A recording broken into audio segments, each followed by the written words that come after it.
Welcome, Igniters. I'm Michelle Quevedo, and welcome. I'm so excited that you're here today because we're going to speak with Dr. Natalie Forest. But before we get started, let's learn a little more about Dr. Natalie Forest. Oftentimes, the giants whose shoulders we stand upon are a balance of both leadership and heart-centered mentorship, and Dr. Natalie Forest is indeed such a giant. Born and educated in Germany, Dr. Natalie knew, even as a child, that our lives are far richer than we were led to believe, and if we just open our minds along with listening to our hearts, then the most amazing results develop. From living a substantial time in the United States, Dr. Natalie was immediately pulled into her life's path as an intuitive, transformative mentor. And regardless of being in a corporate position as COO of the Los Angeles Tribune, Dr. Natalie Forest still applies her heart-centered approach with the focus needed in business and the same follow-through she used to earn her PhD. She is a celebrated international best-selling author, an accomplished mother, a sought-out mentor, an amazing talk show host in her own right, a respected trainer of therapy horses, and now an honored guest of Ignite Your Essence talk show. Dr. Natalie, welcome. Hey, Dr. Natalie, how are you? I'm good and blown away. I don't know who you're talking about in that intro. It's you. In fact, I wanted to thank you so much for being on the show today, Dr. Natalie, because you are usually in front of the camera and you're interviewing quite a few people. And we really wanted to focus on you as your accomplishments. And I know you're not used to speaking about yourself. So now is your chance to be able to pour into us. And I promised all of our viewers that we'd be able to delve in deep into your heart and mind and hopefully learn quite a lot from you. You are a wealth of knowledge. So we're going to take notes as we learn. I will too. I will too.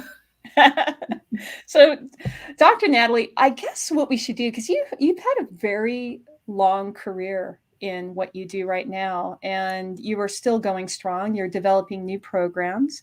And so what I'd like to do is kind of take people through a journey of the life and times of Dr. Natalie Forest. So can we start when you're a young girl in Germany? Were you born in Hamburg? Yes. Oh my goodness, you were born in Hamburg. And just in case any of you didn't know, Dr. Natalie is coming live from Hamburg, Germany. It's quite late where you are, so we're very thankful to have you. And you're bright-eyed and bushy-tailed. So you you have had an ability, an uncanny ability to be able to connect with people, with energy, as well as with animals and such. When did you realize that this talent was very unusual for, say, your entire community? Wow, that's a deep question. I don't think I ever considered it unusual because it was sort of me. Um, and then I think society comes to a point where they question you. It's like, what are you doing? How are you doing that? They consider it weird, and weird is one of my favorite words. Look it up in the dictionary. So they start talking about it being weird. They start telling you that it's scary, and then you sort of pull back a little bit. And I did that. I think most of us do that. At some point we just try to fit in. At the same time, I never lost that intuition. And so I don't think it's unusual. I actually do think we all have it. It's just a matter of us living it or doing what most people do because we're being sort of, dumbed down, or our light gets dimmed on purpose because it does not necessarily help society function the way it's supposed to function if we're all out there following our intuition and all of that stuff. So I've always had it. I only dimmed it a little bit, and then I realized the only way for me to really live instead of exist was to go back to it. And I actually took some training to reconnect with my gifts. However, at the same time, with animals, it's always easy. I mean, animals are such pure beings, they just know. And so I've always had a good connection with animals. just like I always had a good energy feel for people. I'm not sure if that answers your question, but that's sort of the best way I guess I can explain it. No, actually, I love the way you said that because a lot of people who come from a more secular background feel very comfortable around you. Mhm. And yet, you also are very deep rooted within your interior. And you're even with your teaching, people can come out wanting to learn more about their self improvement and self esteem and all other issues that come about for everyone searching. But they also seem to get a bonus from you. And that's learning about that insight that you said that they have. I was thinking, though, Dr. Natalie, um, I'm sure Hamburg is a little different than when you left it than when you've come back. And that's always been something that I've been interested in. It's a beautiful town from what I understand, and definitely a very learned town, a lot of educators and university driven people. But culturally, it's kind of fascinating. So here's my question. There's that phrase, a prophet in every land but your own. Did you ever find that you had that situation when you were growing up in Hamburg, and then when you came back, did it even matter at this point? Yes and no. Wow. And my German response would be Jein, which is a mix of both of those words. And it is because I believe we're always exactly where we need to be, not just in life, but also geographically speaking. And so I had my time here, and then I felt a little stuck, not necessarily because I couldn't connect, I just felt drawn someplace else. And Ah, then I was in the United States for a long time and even then, at times, I was like, am I still in the right place or not? And so finally, it just all came together where I said, no, the time's done here for now. So I never, I don't, in that sense, make long term plans. It's just like, for now, I'm done. I came back here, and it's funny because to me, I know there are some changes, but the minute I came back here, I felt like I never left.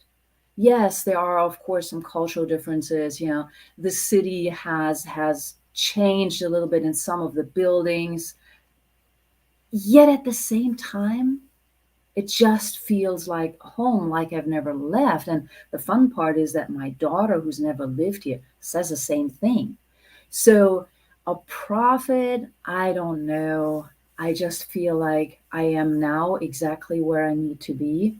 And as a teacher, I was always able to connect. And I think that might be what makes me a little different, that the way that I was raised was very open minded, very tolerant, always appreciating the fact that, given the history, still always appreciating the fact that I was born here.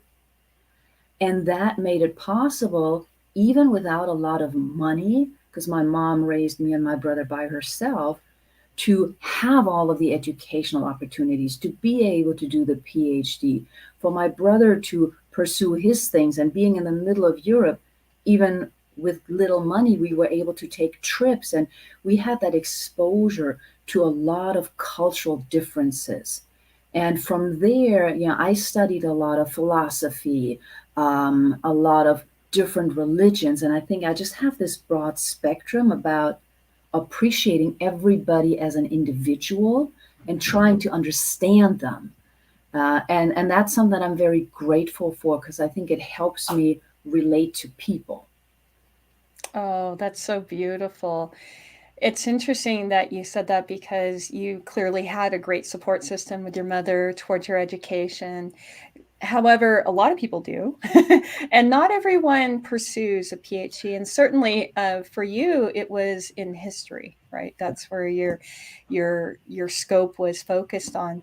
I remember you saying a while back that words are very important, that being a historian of yourself, you pay attention to words. Could you share with the audience what your viewpoint is about words and history? I thought it was so beautiful. I don't recall exactly what I said, but yes, words are enormously important. Not just because, as we all know, words can hurt even more sometimes than, getting hit in the face. But words also show us the evolution and show us how much power we have over words, how we can form them. So looking at history, and I've studied all of it in Germany. We actually have to study ancient history as well. So, looking at that and having looked at the Latin language, there are words that evolve.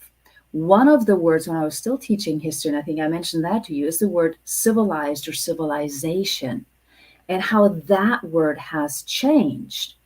And another word or another aspect where we can see the power of words actually has to do with African American history, which is part of my specialty as a historian, and that is the word Negro, because Alan Locke changed the meaning of that word. It had a bad connotation, and then he wrote that book and he said the new Negro, and he completely redefined it. So those are some of the things where we can see how powerful language is and how we superimpose language with our own beliefs, often based on social conditioning. Wow. So I'm seeing how your life's path developed a little bit here, because you're finding how people in history are changing or reclaiming words or redefining things, and not only on a cultural level but education wise it seeps in. And that's how people are drawn to you. They want to redefine their lives, don't they? There are times when people are searching. I was thinking about the theme that was chosen for this show: Be You, Light Your Fire. And I wanted to segue into something that I found extraordinary.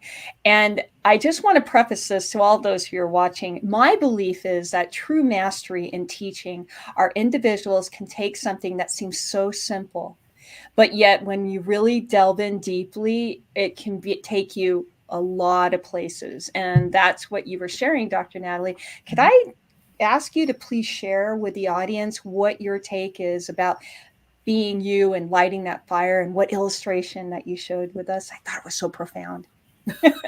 Oh my goodness, you remember things I don't even recall because I just wait for the downloads. You had a candle and you had Yes, an yes. igniter. Okay, the candle, right. Well, I was going to go a different direction, but let's talk about the candle. So first of all, be you. That to me is crucial. Most of us, when we come out of the womb, we are ourselves. And we think, all of us, we think we're the greatest things the world have ever seen. And then slowly but surely, all of that confidence, all of that self-esteem, and most of all, that self-love vanishes, gets put under all of those bags and baggages that we're putting on, all the different roles that we play. And so therefore we need to return to be ourselves. And then I had this epiphany or download, whatever you want to call it. How do I explain who we are and that we are all unique and that we're all needed? Because I truly believe that. And so that's where the candle comes in. And I have one here, candle. That's one of them. But I realized that we are all like candles. And I'm sure other people can find other metaphors, but we're all like candles. We all have different sizes, we have different length, we get lit differently, and we have a different lifespan. And when we are lit, because we all have that fire inside, when we are lit, we shine and we have that flame, and that flame has different colors, it has different spectrums, and we go with the flow of the breath, the wind, and sometimes it rains on us and the light goes out. But it doesn't mean that it cannot be rekindled. And then somebody comes along and sees our light. And when they see our light, they can help us reignite that light.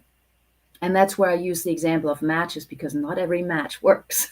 So you got to find the right people, come across the right people to help reignite that light. And then it's back up. So that's something that I think I shared with you, sort of came over me at dinner when we were having a nice dinner with my mom and my daughter, and we were just sitting there. I was like, oh, look at that. That's a perfect example, at least in my mind. It is. I mean, everyone has a candle. They all know what a candle is. Everyone knows what a match is. Yeah. But to beautifully teach that and how we are attracted to people and we reignite. You reignited something when I saw that in myself. Mhm. And it's so funny because people who are watching right now today would probably think, well, come on, was this a marketing ploy? But no, this is how things happen. It's that what they call the zeitgeist, correct? Yeah. It's this consciousness that happens. All of a sudden, people are realizing we need to be reignited. We want to ignite. We want to ignite our essence, as we're talking about, and how to keep yourself lit, which is the name of our sister project, the magazine. Nowhere near, folks. Nowhere near did we have a talk saying, yeah, Dr. Natalie, we'd like to have you on the show and we'd like you to use this type of language. It didn't happen. But this is a synchronicity Yeah. of things. And I think it's beautiful. I want to continue on, but I don't want to go. I want to let that sit with the audience. We can kind of learn a bit about you. And then I'd like to talk a little more about your future teachings as well, Dr. Natalie. Mhm. I was thinking of you a lot like Dame Doria DC Cordova, in the respect that she has been the power behind the power often. You have helped so many organizations build. You have helped to build networks upwards of hundreds of thousands of people, and your MO has always been to bless them and then gently leave. And I was thinking about people who do catch and release, catching fish. And it seemed like that's what you do. You get these big fish, you marvel at it, you go, look at the big fish, everyone. And then you gently release, and everybody goes, well, where's the fish? And you've moved on. So you've built these networks, and then you've moved on. So my question is, what drives you to do this? You help so many people. Most people want to stick around for the notoriety. Like, wow, how did you build this network of 100,000 Right. people or 150,000 people? Oh, and usually you're there and people will go, well, Dr. Natalie Forest helped us, but you don't do that. What drives you? Well, it's very simple. When the job's done, the job's done. I mean, that's the honest answer. And I believe, and that is definitely an MO of mine that it took me a while to figure out. When I see that there's nothing else I can do, because I believe in helping make the change happen, make the advancement happen, make it bigger, make it better, however you want to phrase it. And bigger is not always better, but make it solid, help a person, help a company. When I see there's nothing else I can do, then why stay? The job's done. So the job's done, my mission is fulfilled. I need to go someplace else where I'm needed. Otherwise, I could actually be a hindrance or a hurdle for future growth. And that is something that I would never want to have. Maybe that's something that I learned as a teacher. I don't know, but my vision is that I help you as much as I can, and then you either go it by yourself because now you have the skills, or somebody else needs to come in and take over who has different skills that now help you. Otherwise, I would not be of help, and I that's not that's not possible for me. Wow. Folks, Dr. Natalie is totally showing what the enlightened expression is of a mentor.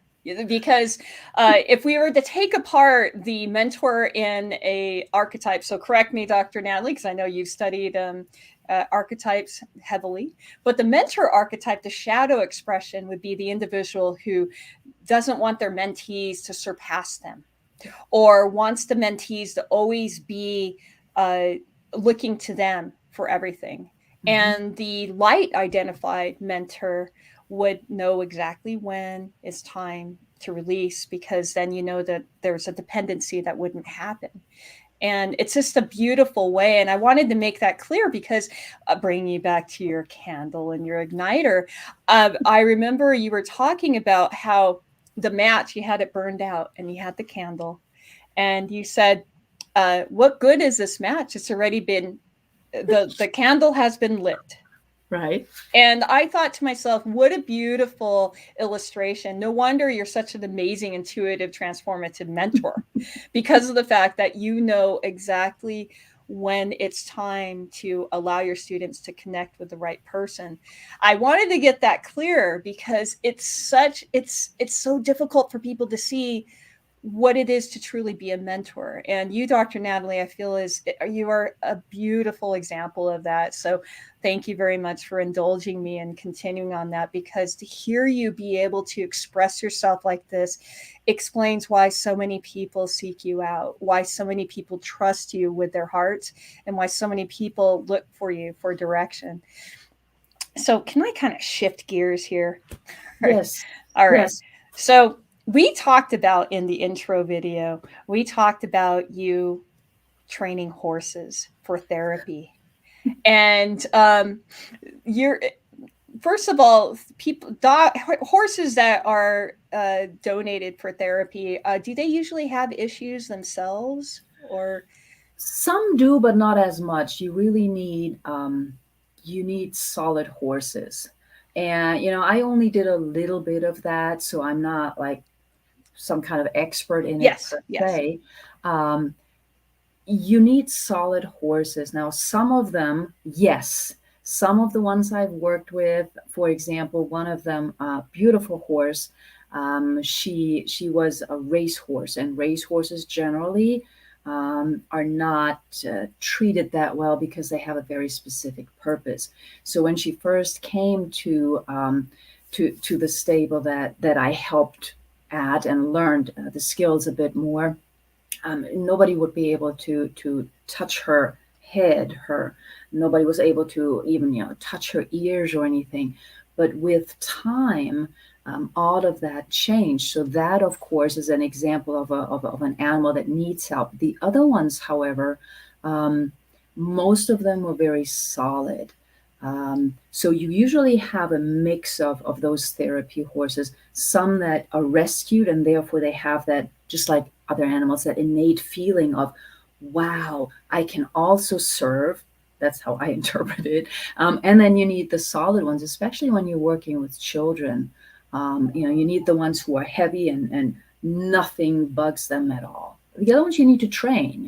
They might get scared because there's a balloon. So you do need to use a lot of small, trusting steps.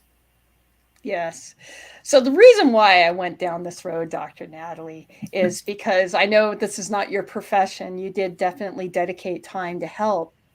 But I have been told oftentimes by people who do therapy with horses that horses are the perfect biofeedback tools, not tools, but beings. Yes. So when I talk about, if none of you or who are listening have done biofeedback, there's no way of pretending or faking out biofeedback. You have these electrodes and you can really see where things are a little jolted or calm and such. And horses are like that. And so there's a communication going on, there's a perception. And why I wanted to bring that up, Dr. Natalie, is because it really speaks to the fact that you listen.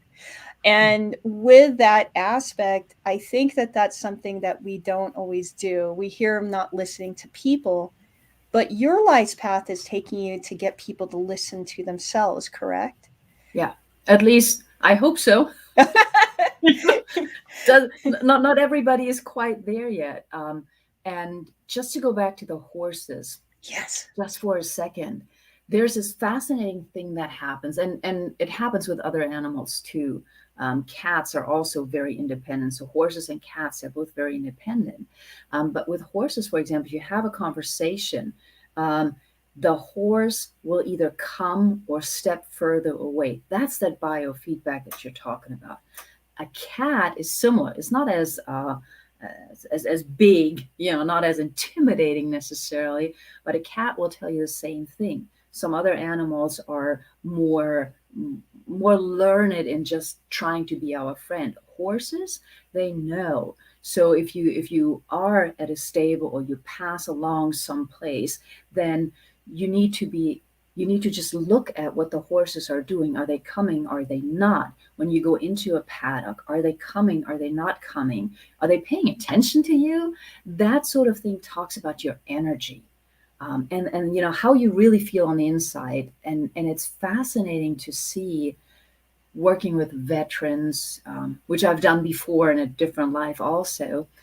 But for example, with therapy, I was working with veterans who always, are very, very strong, and then seeing that no, they're not, and just by being able to put the hands on a big animal that you can't just push over, you can't just say, "Hey, what's up?" Got it, and then seeing that touch, because that's a huge piece as well.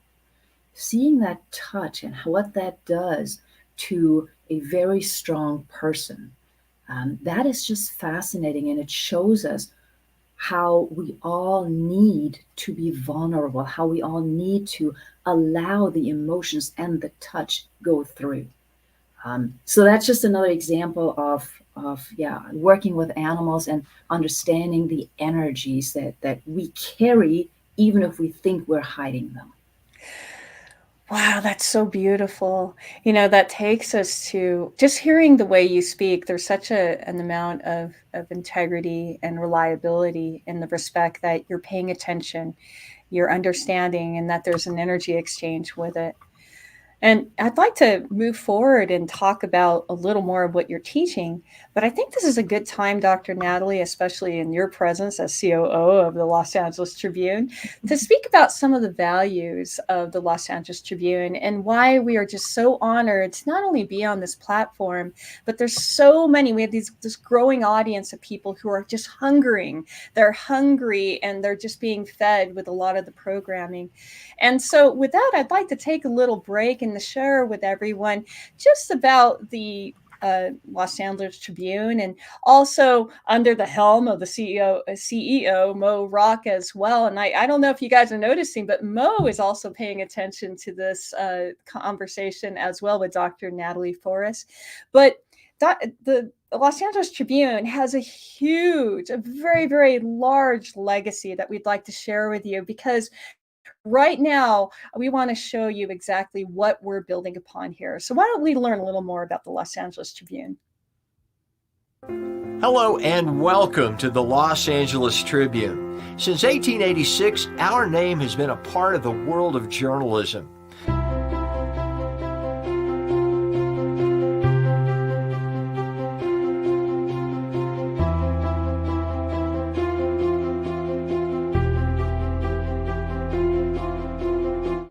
We've earned a reputation for being a publication that practices integrity, authenticity, and responsibility.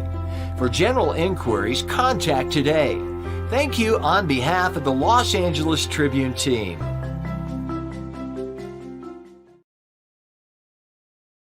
And we're back. I'm Michelle Quevedo, and we're talking with Dr. Natalie Forest, and we're learning about how to be you and light your fire. We discussed so many things, and if you have just chimed in or just started to join us, don't forget to ask questions, because in the end, Dr. Natalie Forest will be able to answer questions about yourself, where your path is, and also if you feel like you're at a crossroads. So we're going to bring up Dr. Natalie Forest. Hi, Dr. Natalie. So I just love that video, by the way, about the Los Angeles Tribune. And I feel that you, and of course, Mo Rock, the CEO, you really encompass an amazing legacy and that whole aspect of integrity and building on that. And yet, there's still more to give. There's still more to give of yourself. There's still more to give of your knowledge. And with that, I'm referring to your program that really teaches people. It's called the 3 Keys, right? The 3 keys that you offer to teach people of how to free your mind. Because a lot of us are trapped right now in our minds. There's so much going on. We got all kinds of news, information, decisions to be made. Certainly no one is unscathed of the pandemic one way or not. And so there's a lot going on. It's pretty busy, Dr. Natalie. How can these 3 keys help us so that we don't have this busy mind going on?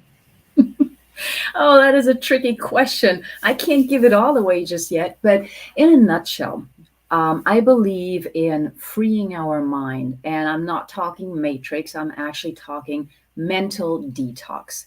like you said, Michelle, there's so much going on. Whether it's during the pandemic or not, there's always so much going on. And especially for some of us who are in a position to nurture, want to help others, we're constantly giving.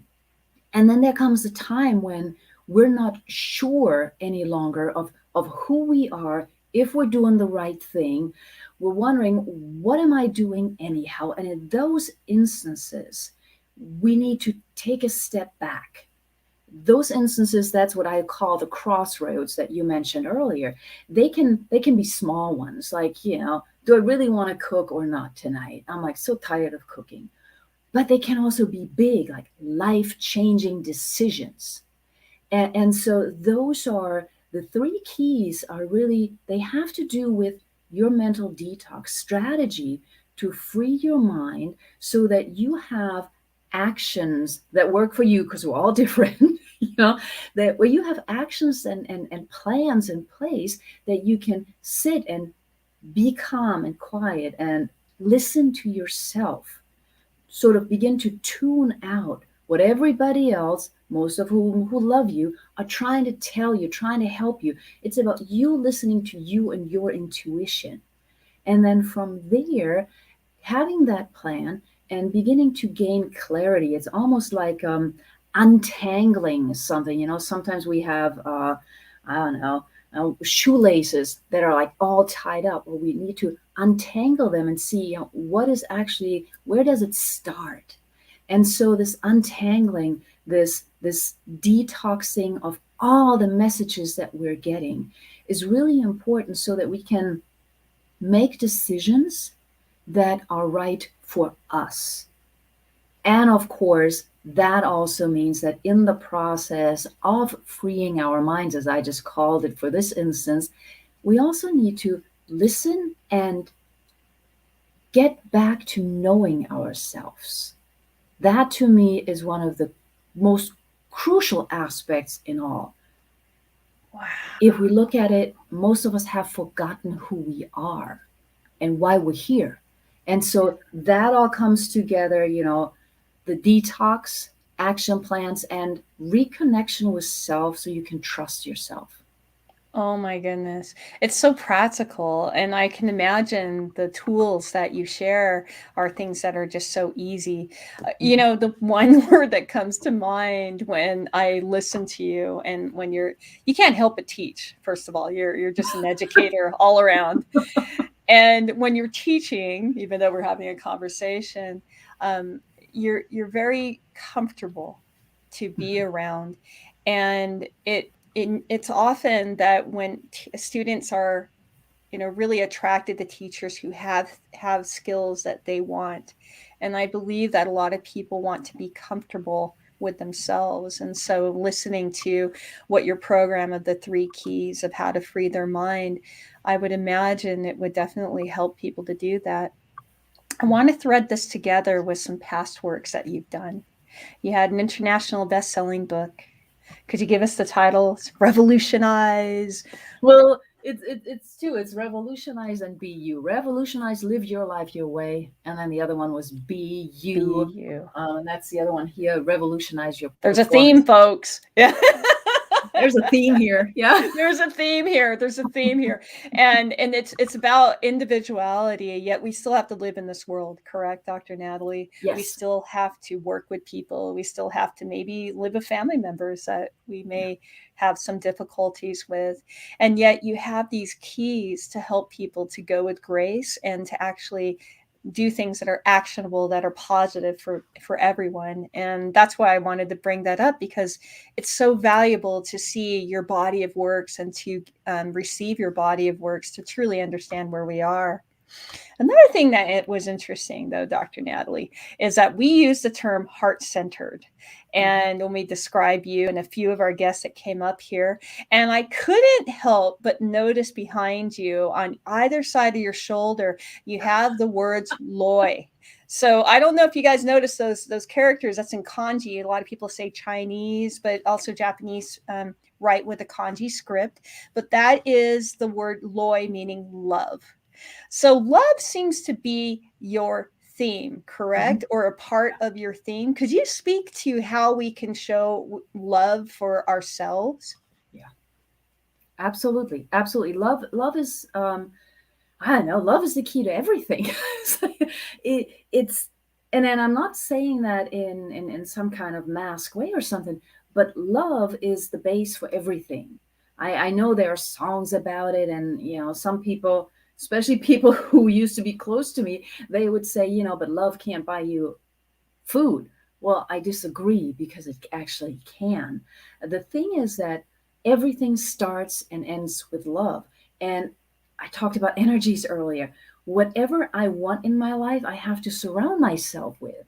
So these are reminders for me about love. They're about me. I need to love myself.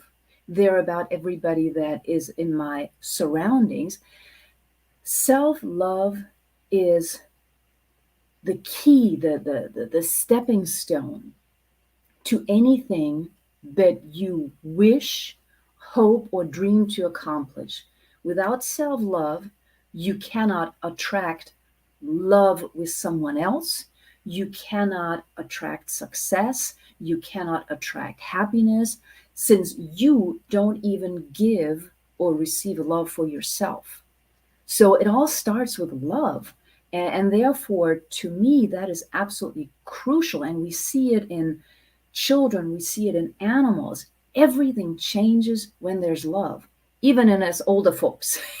When we're being approached with love, at times it's a little scary. It's like, whoa, what's going on? What about this love thing? And it doesn't have to be sexual, it doesn't have to be sensual. Love can simply be shown by stretching out a hand, by sharing your food, by smiling at somebody. There are all these different versions of love, and they all mean let's be nice and kind to each other, because we're all connected. What I share with you is going to come back to me. Maybe not today, maybe not tomorrow, maybe not 20-fold.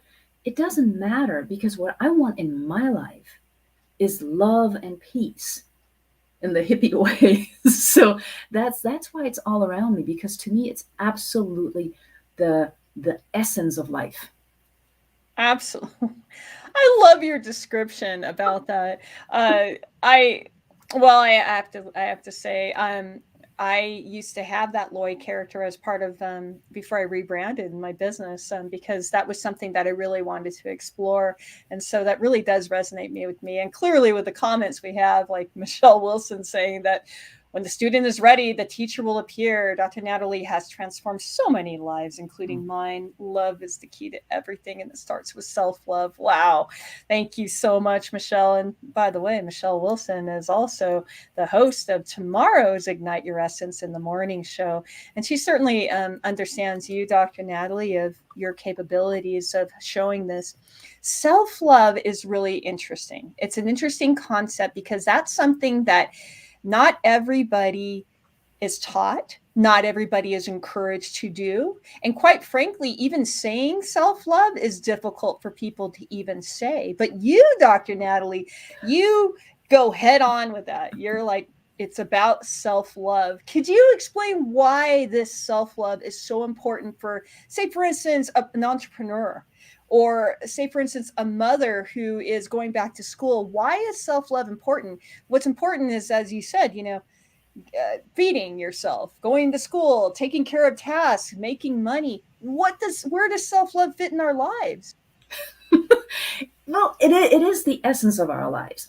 If we don't love ourselves, nothing else will fall in place. And self-love is also crucial. I'm going to go there, because in my understanding, the way that I see the world, that's me. We're all here for a reason, not like puppets or robots, but we're all here for a reason.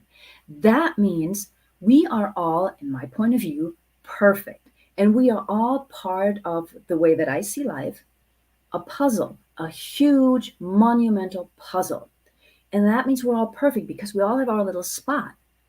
If we don't love ourselves, we're going to try and take off some of the edges. We're going to try and change the color a little bit. We're going to manipulate who we really are. And when we do that, we actually rob the world of our gifts and talents. We no longer fit into that specific spot in the puzzle that is just there for us. So the world is waiting for us just the way we are. We cannot give the world that if we don't love ourselves. We cannot succeed or be happy in life, as I mentioned before, if we don't love ourselves. Because if we don't love ourselves, if we don't appreciate ourselves, we cannot, or we don't dare to go out there and be who we are. And that's, of course, part of the theme of the show, be you. Now, the other crucial piece that's directly connected with this, it's self-love, self-confidence. And then really, I was talking to a client of mine the other day, and this keeps coming back up. So I'm adding that word more strongly in, and that's self-trust.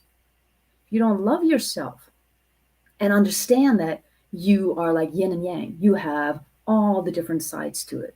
You do things that are great, and sometimes you do things that later on you say, maybe that wasn't too great. Maybe next time I'll do it a little bit differently. But you understand it's all you. There's nothing like you. So that leads you to be able to say, okay, I can do this. And when you have that confidence, there comes the trust. And that's going back to, Crossroads and that's when whatever I ask in life to be part of my life, whatever I co-create in life, however bad or good, whatever terminology you want to use there, I am able to handle it, and I will come out stronger at the end. If we're missing the self-love, self-confidence, and self-trust won't come, and we won't be able to take on the challenges, to believe in ourselves, and frankly, to take care of ourselves. Because so many are nurturers and servants. Mm-hmm. I mean, I'm thinking about all those beautiful people in the health industry. I've worked with some of them, or police. Yeah. They give and give and give, but then they're so stressed out and they don't love themselves enough to say, whoa, I need to take a break, or I need to eat better for myself, because they're so focused on everybody else. But then you're no longer able to serve others. Wow. So that's my long-winded answer. It's a fantastic answer. I'm just like, whoa. I'm wanting to ask you, what are examples of self-trust? I was thinking about the author Cameron, who wrote The Artist Way, and she was talking about how people have to feed their creative well. Even if they're not in what they consider creative jobs, you have to feed that well of creation in order to not be cynical. And you just added a totally different level of understanding for myself, and I'm sure for other people, where you're talking about how self-love really is the only way you're going to be able to accomplish things. At least that's what I'm receiving from you. Yeah. And you said self-trust. I think about that all the time. People who are very loving or very passionate about what they do, and things didn't quite turn out. Maybe they had to close a business. Maybe a relationship had ended. And you are always there. People are always telling people in that situation, well, you have to get back in the saddle again. You got to get started. How does that happen when you don't trust yourself? And you just brought it out. You've got to have self-trust. That's I love adding on to that. It's really interesting, Dr. Natalie. I was thinking about more of your work and just even listening to how well you teach. And you did mention about Crossroads, and you have opened up a new Facebook group, correct? Talking about at a crossroads. Could you speak to the audience as to why you felt the need for this? I mean, I think it's needed, but I don't believe people understand that they are at a crossroads. When we think about crossroads, we're thinking of, there's only two ways, left or right, or something is dire. But how do we know when we're at a crossroads and that we need to address it? That's a good, it's a question people have. Well, let's just go there. I call it crossroads. Some people call it midlife crisis. The funny thing about a midlife crisis is that when I look around the world, people have this midlife crisis at all ages, and not just once or twice, but maybe 3, 4, 5 times. So paying attention to words, Midlife crisis doesn't do it for me. It is a crossroads. It is when you wake up and you either can't take it anymore. You're like, I've had enough. Something has to change. Or you wake up and you wonder, who am I? What am I doing? Is this like you feel like you're in a dream? So those are just two instances that I personally know, but also a lot of the people that I work with. Those are the instances where you go, whoa, crossroads, take a break, hit the stop, and let's just see what's going on. What am I going to do? And so that's a crossroads or a midlife crisis or an old life crisis. And that's where, and crisis, by the way, is not a negative word either. Okay. That's where you get the chance to say, okay, where am I in my life? Where do I want to go? And it is almost like a fork in the road. It is, do I want to continue as I have been, or do I want to make a change? And I, of course, like to call it a revolution. And then you decide. But before you decide, you're standing at that stop sign and you're saying, okay, let me evaluate. Let me reflect. What am I going to do? And you may absolutely decide to keep going in the same direction as you have been. Oh, okay. But at the same time, you'll make a little adjustment. For example, maybe you think, oh, I need to quit my job. A lot of people think that. Well, yes. However, maybe you just change your attitude a little bit, because think about all the good stuff your job is doing for you. So if you just adjust your attitude, your perspective, maybe you're going to continue on that path with a job, as an example, and yet your whole life will be different from that moment on.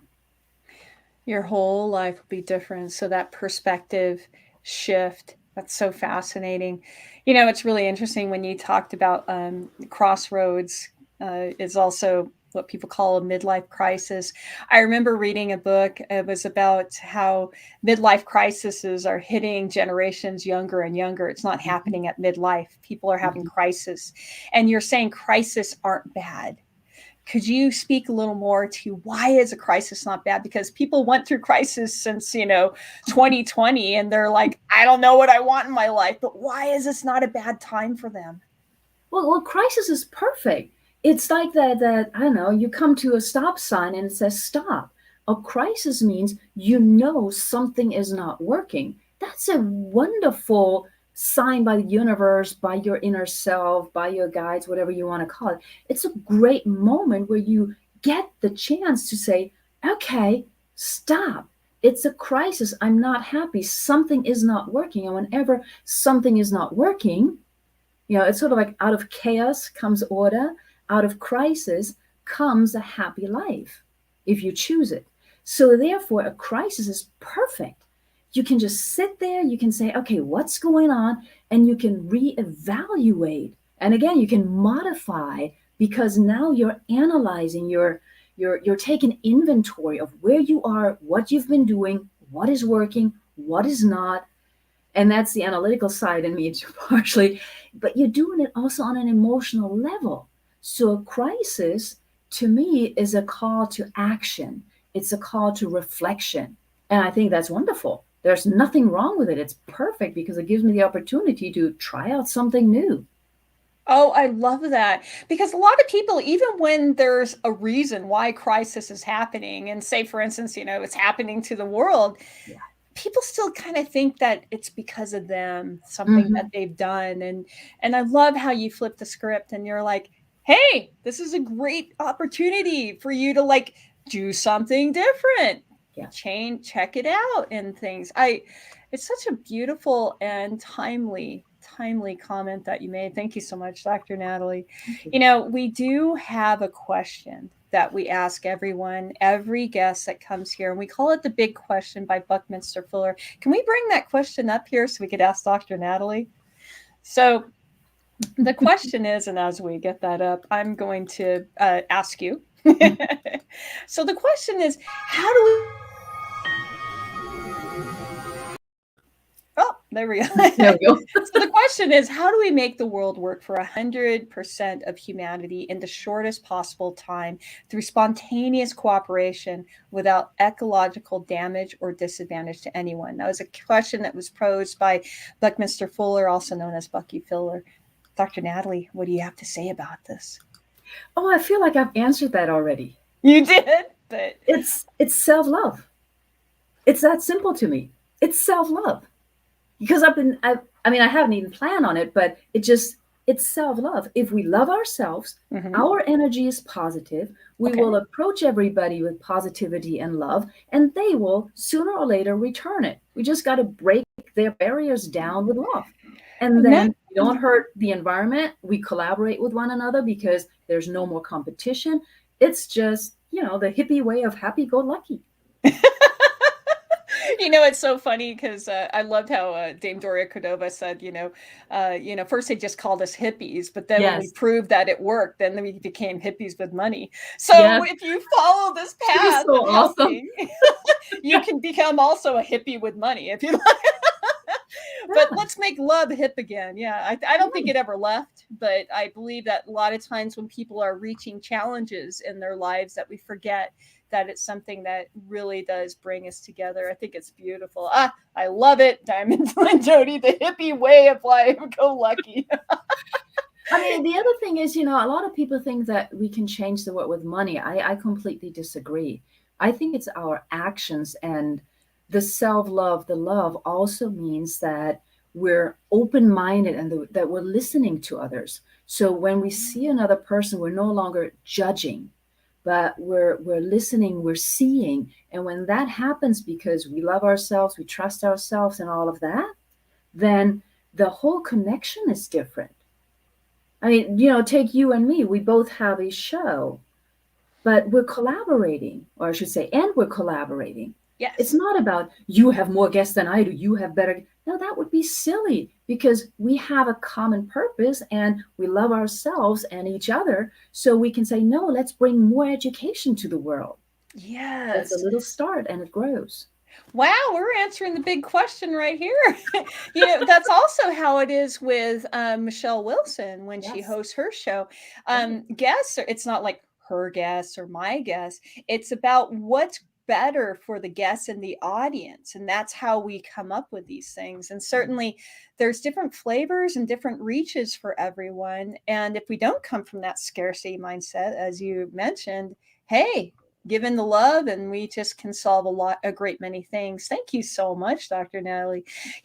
It's really interesting. I always throw these questions at you, but how often does the world get to see you speaking instead of introducing other people? But one thing that I wanted to ask you is, you are a mother. And one thing that impressed me when I heard that you were moving back to Hamburg, I had asked you a question. I said, does your daughter speak German? And you're like, well, of course she does. And I thought to myself, now there's a mother who makes sure that she prepares her child for a great many things. This doesn't always happen when the kid's in America and such. Being a mother, Dr. Natalie, comes with a lot of beautiful blessings, but also challenges. And mothers today are trying to redefine motherhood in the respect where they're trying to be there for their kids, but also be there for themselves, that self-love. What do you have to share with them how to do that? I know that there's no way of escaping changing diapers and such. You're exhausted. But mothers need to transition out of there into helping others. How do they make that transition, Dr. Natalie? Because it seems like you do that so well. I don't know how well I do it. I can say that my first priority is my child, not just because she's amazing and I believe she teaches me every single day. I also see that her growing up, our actions are how we teach. So took me a while. When she was small, of course, it was different, but I do meditate every day, and she knows I meditate. So she knows that, mommy's now meditating. There's no way of disturbing her right now. When I work, normally she can come in, but there are times when I say, I would like to do this now. So she has that security where she knows I'm always available. And at the same time, she sees me have coffee with friends. She sees me get my hair done, which is not necessarily something I enjoy. And, she sees me meditate or watch a fun movie. So I try to show her that having your own interests and being happy, being okay with being by yourself, not lonely, but alone and good with it, is really important. So I have my routine. She knows my routine. I also forgot to mention that I also take walks. So, for example, in the mornings right now, I still take her to school because it's just fun. And then I walk back or ride the bike back myself. And that's me time. So she knows I need me time. And then she takes it herself as well. It is challenging at times because there are moments when guilt kicks in. When we work or when I say, I have to meditate, there's that phase of everybody getting used to it. She does see the benefits of me meditating, and she used to meditate. We used to do yoga together, and now she's getting back to meditation as well because she sees the benefits. So I think if we don't show our kids that we matter as individuals, we teach them not to love themselves and not to take themselves seriously. And that's something that I'm working very hard on to avoiding so that she knows, make time for yourself. Wow. Wow. Well, I'm not even a parent of like human children. And I'm like, wow. I just, that is so fascinating because you're teaching everyone you're teaching your child how to revere themselves or not by Yeah. not creating that routine for yourself and letting your child know and also respecting you. It's an extension. This is so beautiful.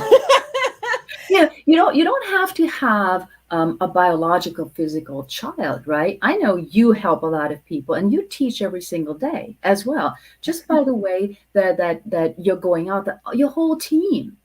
It's not just what they do on the back end or what they do when they're out there. It is, how do you treat everybody every single day? Your children, your loved ones, the kids that somebody else has. It is so important that they see you loving yourselves. If we don't show people that I love myself, then, well, what is the message that we're sending? And you do that, your team does that all the time as well. So we're all doing the same thing. Yes, that's true. In fact, yeah, speaking about my team, that's exactly what it is. Whenever everybody is there. We're there for help supporting, we're there to take care of projects. But what's really extraordinary is when one of us brings up about taking some personal time. In fact, Mm-hmm. even we had a conversation. Sorry, Shmiko, I'm going to tell on you. Shmiko Cole was talking about that. Yeah, we got to take some personal time for Yes. ourselves. Or whenever somebody says they want to spend time with family, Mhm. everybody respects that. And it just makes us stronger going forward. And to see, I just love Michelle Wilson made a comment. I don't know if you saw that coming across where she said, profound, drop the mic moment. Wow, you're right, Michelle. My mind is still blown on that because it was so true. It not only sounds true, it is true. And that's just how we're doing it. It's really something, Dr. Natalie, people who are service oriented in their hearts, not only being parents, they do struggle with, and I've done that myself, taking the time, because if you're capable of something, especially if it's something unique or something in need, and you mentioned healthcare professionals as well. We see this all the time. It's a very unique profession. And so there's always somebody in need, and you have to take that time. Otherwise, how are they going to respect your time? And so it's this vicious cycle that can happen. And to transform that, Dr. Natalie, also into how you parent, it's just so beautiful. Okay. Well, we'll stop with that, but I'm still gushing about it. But But also, I want to make clear that there are days when it doesn't work out 100%. Yeah, I'm just like everybody else. So there are days when I'm not taking enough time for myself. There are days when I want to have more time for my daughter. There are days when I work a little too much. But that, to me, that's my own harmony, that's my own balance. So there is no one way fits all. We all have to find our own way to make that happen. And I'm just a big proponent of, if you need to take walks, or one of the things I always say, take a bath and let everybody know with love, you'll be back after. And when people around you see the benefit, because when you're less stressed, when you're okay with yourself, then everybody benefits. So it is a daily ritual that you need to adhere to, and you need to train yourself. And there are times when it doesn't work out 100% because life is what we have and what we're creating, and we have families, so stuff happens for us. Yeah, that's so, that, if I may paraphrase, Dr. Natalie, what you're saying is, if you want to be less annoying, take care of yourself. Yes, because if you don't take care of yourself, you're going to be annoying to people at some point. It's going to spill over into everything. And so there's just a benefit of this self-love, this personal care. And it's just so amazing. And here you are pouring into us more and offering for us more information.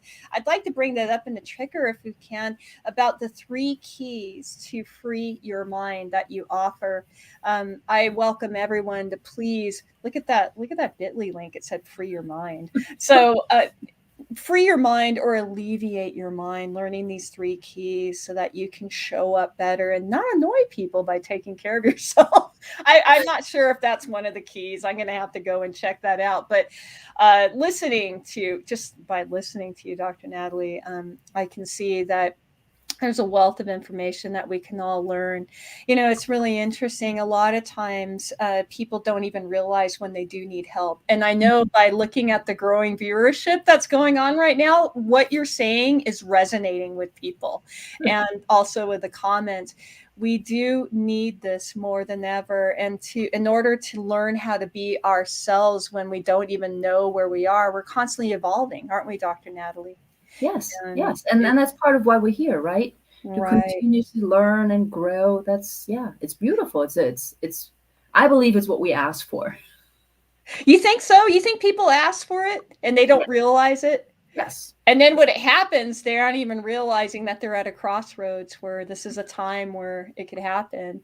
I want to repeat again, if you're just listening, Dr. Natalie Forest said that you're going to have to catch it on the replays, because she talked about how crisis is actually not a bad thing.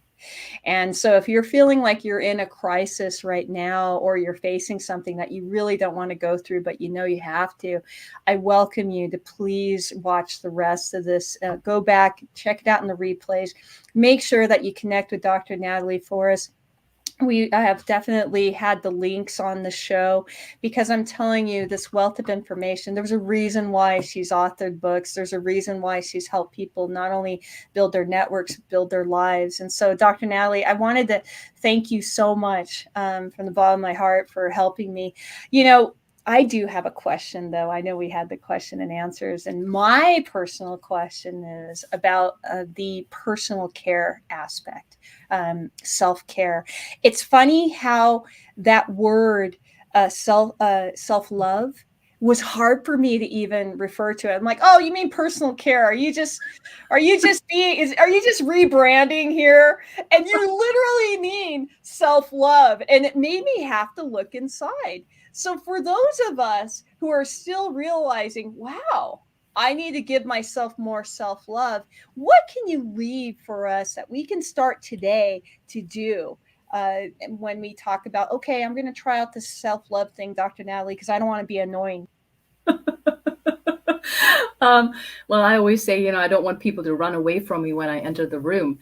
I really think the best way to practice self-love is by spending time alone, spending time in a way that matters to you, and celebrating yourself. That can mean, you wake up early and do yoga. It can mean that you look at the sunset, but that you're consciously making that time. For some of us, it might be a special cafe latte. For some of us, it is taking a walk. Some of us want to watch a 45-minute show all by ourselves without anybody talking while we're doing it. Some of us, we like to cook, and the experience of cooking is self-love because we get to be creative. It depends on what resonates with you, but the best way to engage in self-love while you're still getting to know yourself, that's meditation and doing some exercises to really figure out who you are. Self-love means spending time with you and appreciating it and celebrating it. I did see a friend of mine post something by Keanu Reeves the other day, and I don't remember exactly what it said, but I loved it because he was talking about not being lonely, but being alone and taking himself out to dinner and buying himself some nice clothes. He was talking about jeans. So it's really about you being happy and okay with being by yourself and celebrating that. So as a woman, put on makeup for yourself or dance around the house for yourself when nobody is watching. This is about what do you do? How do you treat yourself when nobody's watching? Oh my goodness. That's advice. When nobody is watching. Oh my goodness, folks. Did you catch that? Yeah, how you take care of yourself, because really the measure of this really comes to home. So not for show, but self-love for self. And then you won't find yourself annoying. A lot of times people are afraid of being alone, Dr. Natalie, and then they end up in really bad relationships over and over and over again. And it's because they don't know how to be with oneself. So self-love is also learning how to be by yourself and be okay with it. I love it so much. Dr. Natalie, I just think it's so wonderful, all that you've shared. And I truly believe that we've given the audience a glimpse of really who you are. You rarely talk about yourself, and yet you have these comments that in your interviews on your show, which is rebooting, correct? No, actually, the next season we had a break, and it was in hiatus, and I'm learning these terms. And February 1st, is that your next on the Los Angeles Tribune platform? Your show will be coming back. And folks, you've got to make sure that you remember this interview right here, because Dr. Natalie rarely talks, but she always has. You always have like one or two humdinger of comments that were so insightful that it just makes the whole interview. I mean, granted, your guests are fascinating, but you always say these things, and I always would watch and I'd be like, I would really like to have an interview with Dr. Natalie. And here you are on this platform and Ignite Your Essence, igniting our essence. And I don't know, folks, if you notice the behind her shoulder, on her right shoulder, left shoulder, there's love, right? And this is your essence. And that was also your answer to the big question. Yeah. And that really is something that we're just so appreciative that you spent the time. What time is it in Hamburg right now? It is about, it's early morning. It's about 3:08. In the morning? Okay, I call that nighttime. So no, it's morning. It's morning. It's it's past midnight, so now it's morning. Oh, okay.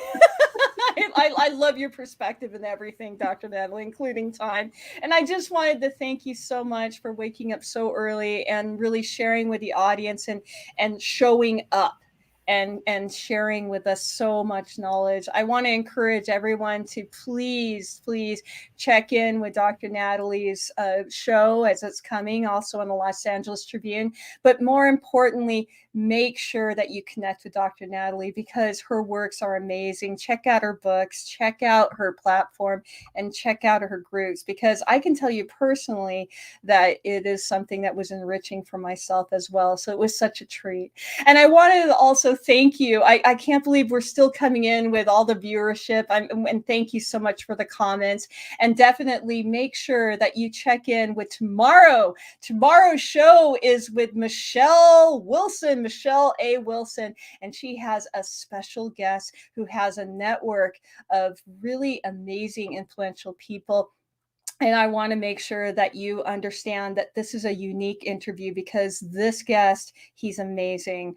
And he is a person who not only comes from heart, but he's very, very good at helping other people build their businesses. So do check in tomorrow at Ignite Your Essence in the morning show at 11 a.m. And I also wanted to thank you so much for sharing your time, your space, your energy with us on Ignite Your Essence. And I want to also remind you to please always find reasons to smile. And with that, Dr. Natalie and I would like to bid you adieu and tell you to thank you and good morning over in Hamburg. And and Dr. Natalie, any final words to the guests? No, just thank you. Thank you for what you do, and thank you for having me. This was wonderful.